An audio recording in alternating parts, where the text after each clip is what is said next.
I'm almost a month late on this anniversary, but I'm over 40 years late to checking it off the list.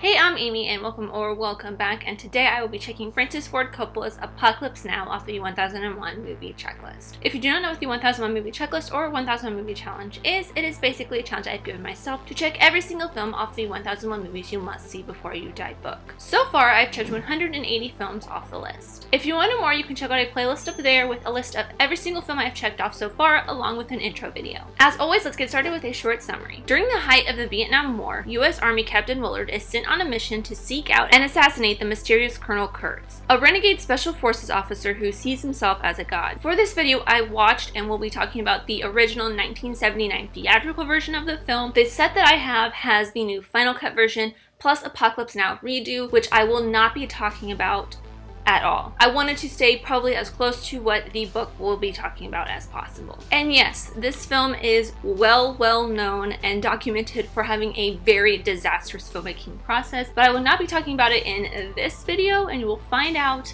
later why. What I do want to focus on is what I focused on a lot in my 1-year anniversary videos talking about Coppola's Godfather and Godfather Part 2. Coppola's movies, to me, at least all the ones that I have seen, are just breathtakingly well directed and well done. So in this video, I'm going to focus a lot on the cinematography and the way Coppola focuses on story and PTSD. First off, probably the quickest part that I can touch on is the way Coppola directs the cinematography, the sound design, and the editing in this film. One of the things that this film is really well known for is its match cutting of the helicopter blades to the fan blades in Willard's hotel room.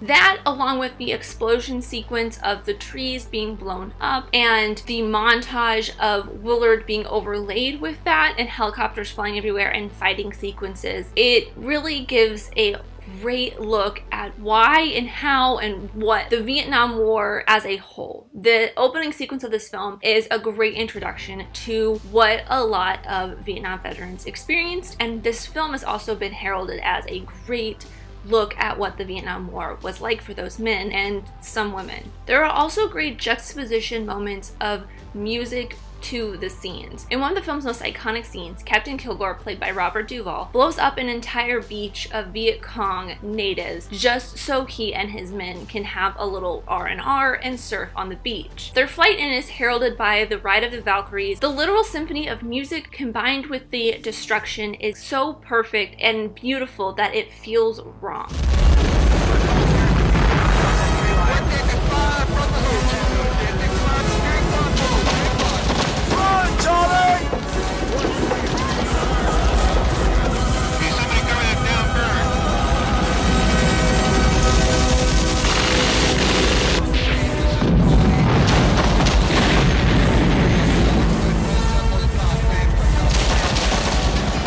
And another great moment of sound design is when Captain Willard and Lance are going further into the base that is so eerie with the mix of carnival music and explosions and men crying.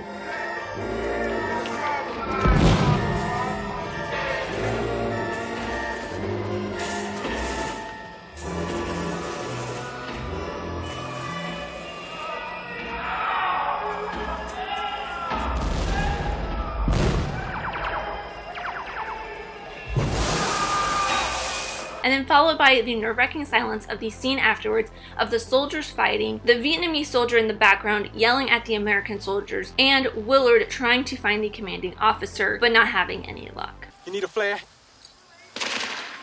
No. He's close, man. He's real close.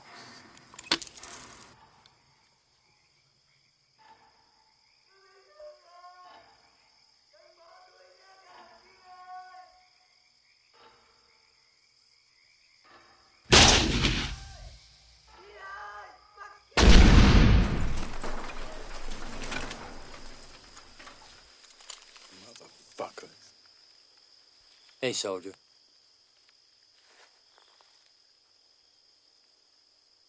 Do you know who's in command here? Yeah. And to top it all off, there are just some beautiful, breathtaking cinematography moments that are literally just taking the audience from point A to point B. It's just B-roll. It is second unit photography. It really has nothing to do with anything except to look beautiful and get you a place.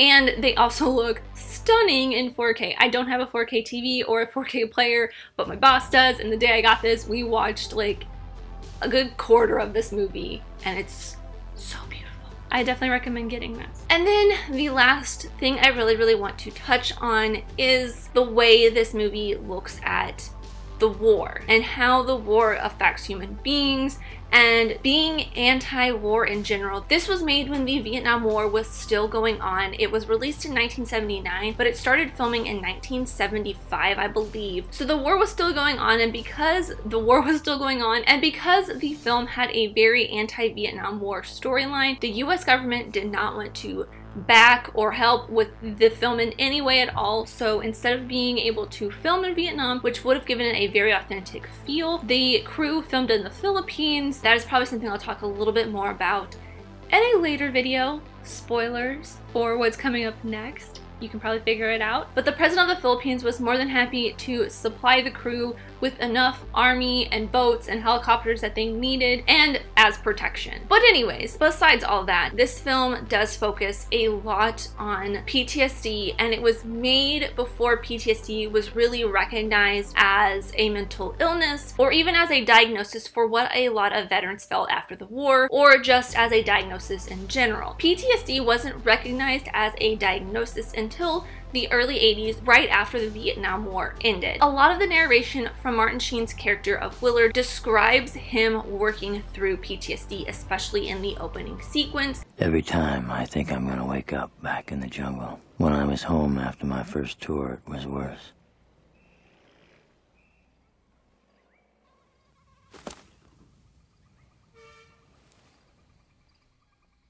I'd wake up and there'd be nothing. When I was here, I wanted to be there. When I was there, all I could think of was getting back into the jungle. The fact that he wanted to go back home when he was in the jungle, but when he was back home, he wanted to be back in the jungle. He wanted to get back into war because everything at home felt wrong. The film also focuses on a little bit of, not necessarily brainwashing, but a lot of American soldiers going into Vietnam to fight this war because they were told that it was the right thing to do by the president and by the United States military. And a lot of them got so involved and so in depth that they turned out to be like Colonel Kurtz, played by Marlon Brando. And you really get the sense of these kinds of soldiers through recordings of Kurtz describing why he wants to kill people, why he thinks it's the right thing, and just killing people in general. But we must kill them. We must incinerate them. Pig after pig. Cow after cow. Village after village. Army after army. And they call me an assassin. What do you call it when the assassins accuse the assassin? Along with other characters like Robert Duvall's Lieutenant Colonel Kilgore. They all love killing and they're all very crazy, and Willard even points this out in a voiceover, questioning why the United States military is so after Kurtz when there are other soldiers and high-ranking officers like Kilgore who love killing just as much, but Kurtz must have done something so bad that they wanted him completely off the map. If that's how Kilgore fought the war, I began to wonder what they really had against Kurtz. It wasn't just insanity and murder. There was enough of that to go around for everyone. Along with how gung-ho some of these soldiers were to kill other armies, there were also men and very young boys, some as young as 17, as in Lawrence Fishburne's character Clean. They were so wound up and terrified of what could happen to them that they became trigger happy and jumpy and scared of every little thing that happened, as illustrated in a great scene where the boat that Willard and the rest of his crew is on stops another boat just to search it because that is their policy. And then when one of the women is running just to get a puppy that is hidden, Clean starts openly firing on her because he thinks that she is running to get a gun or something that could be deadly to them.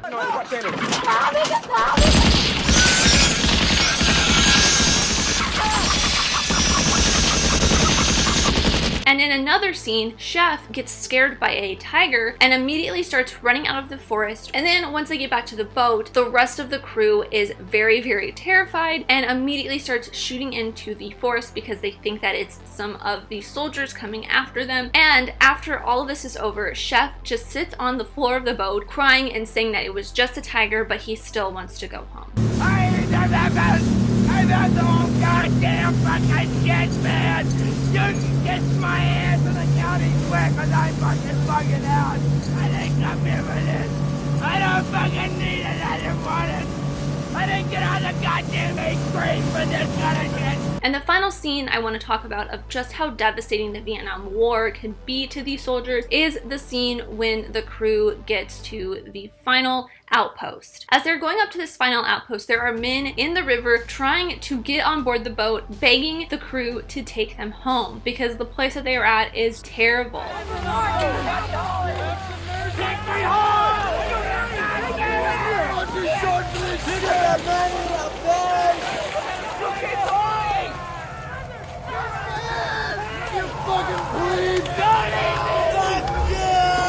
And there's just so much more about this film that I could talk about, especially the way Coppola hid Kurt throughout the entire film, mostly because of Marlon Brando, but for other reasons as well. The way the story goes about it, that would make this video so much longer. So if you want to see my thoughts a little bit more on that particular little bit of the film, it'll be up on my Patreon tomorrow for all $10 and up patrons. And now for the clip. I was trying to choose between two scenes. The first one is the opening sequence.